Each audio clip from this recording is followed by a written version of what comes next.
All right, good day and welcome to the Royal Glassworks. Josh has taken a heated blowpipe and he's picked up a piece of colored glass from the annealing oven where the colored glass was heating to a temperature of 1,000 degrees Fahrenheit. He's heating it now in a furnace that we refer to as the glory hole. This is a furnace that is used strictly for reheating purposes while we are making our glassware today.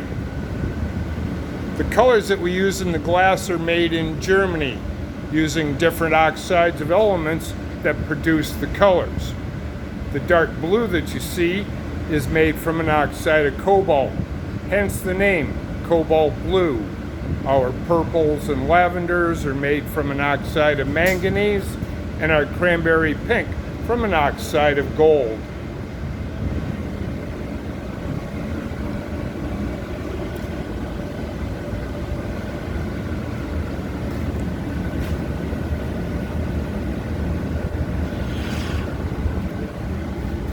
Now that colored glass is melted on the end of the blowpipe, he's going to cool and shape it on a steel top table. It is called the marvering table. That's French for marble. Before steel was developed, the glass blowers used slabs of marble to cool and shape the glass. Josh blew into the pipe, trapped the air with his finger, and the heat at the end of the blowpipe caused that trapped air to expand in the form of a bubble. This is the main glass furnace that contains a reservoir of 400 pounds of clear molten glass on the floor of the furnace. And this is the first gather or wrap of clear glass from that furnace.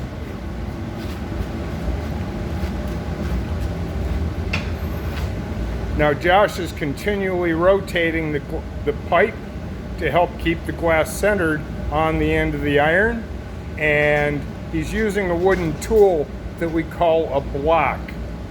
The block is made of cherry wood from the fruit wood family to help cool and shape the glass or put a skin onto the glass. After putting that skin on, he'll blow into the pipe. Again, trap the air with his finger, and the heat will cause that bubble of color to expand into that first gather or wrap of clear. There you can see where the bubble has been expanded. He's going to use that block once again to cool the glass on the end of the blowpipe. This is necessary so that he can put more glass over what he's prepared so far without collapsing it. So here we have that first piece of color. It's kind of a yellowish gold color with the first gather of clear glass.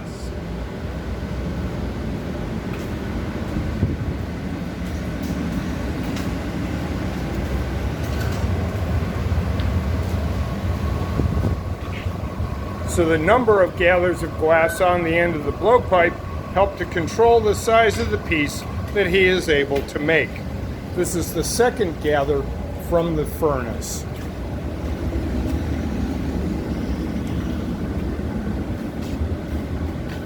Now in this steel bowl, there are chips of different colored pieces of crushed colored glass that we refer to as frit. And he used the heated glass to pick up some of those chips. He's going to use the glory hole to melt those into the surface of that clear glass, that second gather of clear glass, which covers the color that is initially on the end of the blowpipe. And this is Josh Ries, who you're watching work this afternoon or morning.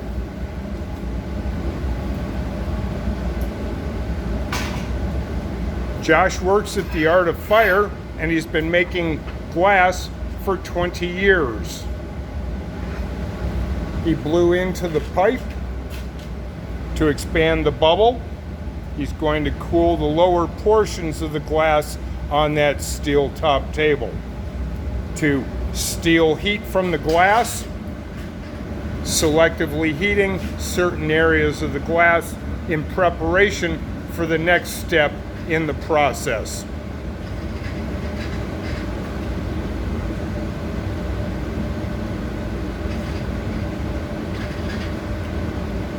The type of glass that we use here in the studio, well, we'll wait just a moment. Here he's put the glass into what we call a dip or an optic mold to impart optical impressions into the glass. You can see those ribs. Now every time that the glass is touched to cold tools or steel, in that instance the optic mold is made of aluminum, it's necessary to reheat it. Coming back to the bench, you'll further inflate the bubble down into the glass, or what we refer to as the parazon, and he'll use the jacks or the puncellas to decrease the amount of glass at the end of the blowpipe, creating what we refer to as a neckline. This is where the glass will be taken away from the end of the blowpipe. The jacks are in fact the glass blower's fingers.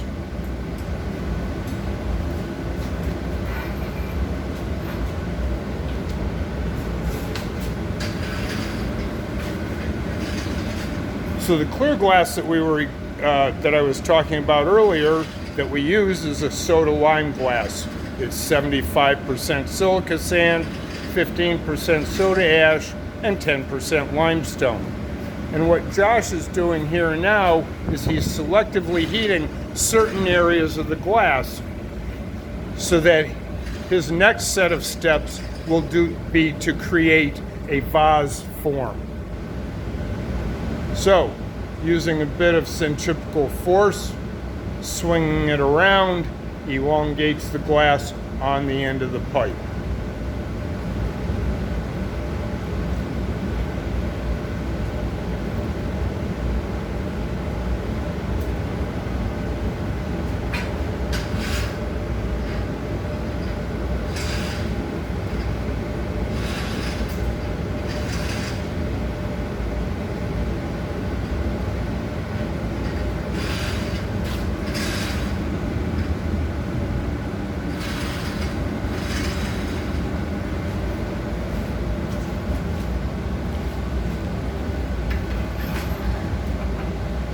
Now here Josh is using a pad of wetted paper to cool the sides of the piece of glass.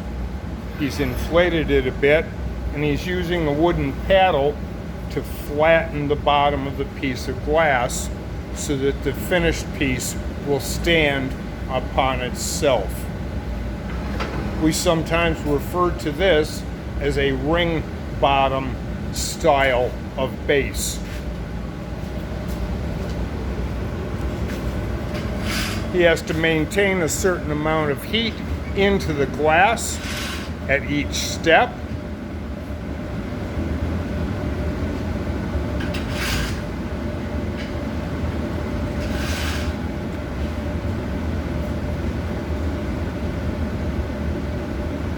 Now he's going to hang this up as he gets some glass on another pipe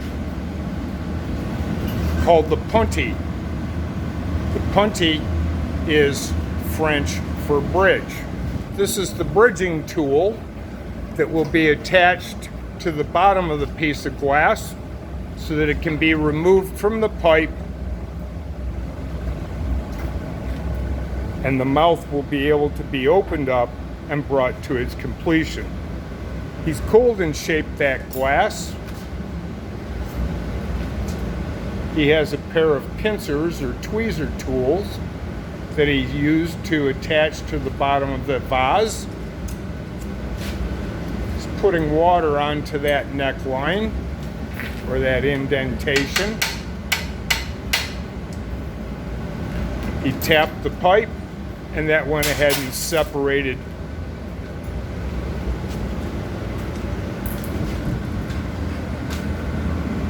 Now he's going to concentrate the heat of the glory hole to the mouth of the piece of glass. And every once in a while, you'll see him put the piece all the way into the glory hole. This is to bring heat to that pontil juncture, because if that does not maintain enough heat, the piece could fall off prematurely. Now, if this piece of glass were being made in an industrial situation, there would be a number of individuals, each with a responsibility in creating the piece of glass. No one person has the skill level necessary to create the piece from beginning to end by himself, although they work together extremely well in that team environment. Josh is part of the contemporary studio art glass movement, which was revived 50 years ago.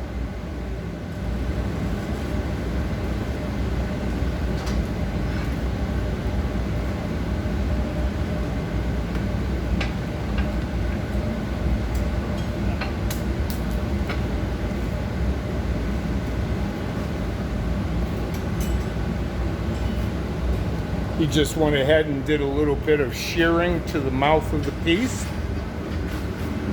And again, every time that the glass is touched with cold tools, it's necessary to reheat it. So the piece of glass that you're watching Josh make for you is available for purchase. You're able to purchase this by sending us a DM, emailing us at artoffire@artoffire.com, or Facebooking us at Art of Fire.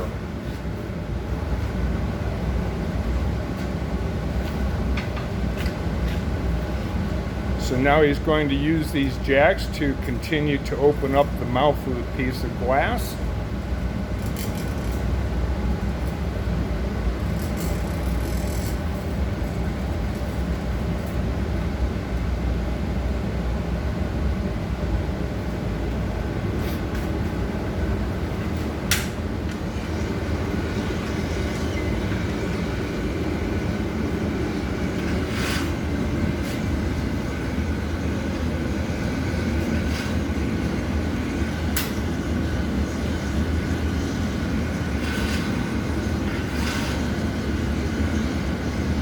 So now he's concentrating the heat to the mouth of the piece of glass.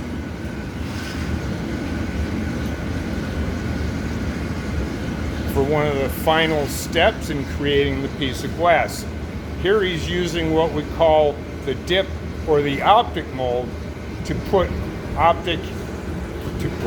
scallops into the mouth of the piece of glass.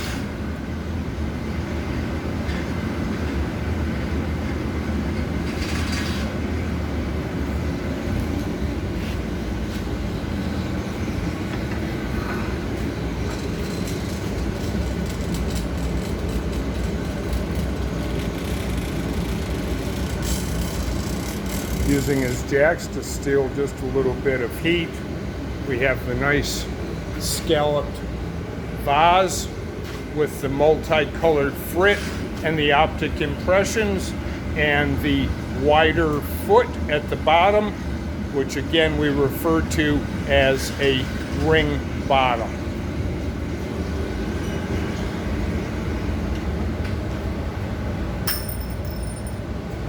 So we hope that you have enjoyed the demonstration. We also hope you feel that you've learned a little something during the demonstration. He's using a butter knife to create a fracture point where that pontil iron is attached to the bottom. He hit that pipe with the hammer handle, and that percussion allowed the piece to separate. This piece will now go into the annealing oven, back where the color started from, and the temperature is 1000 degrees.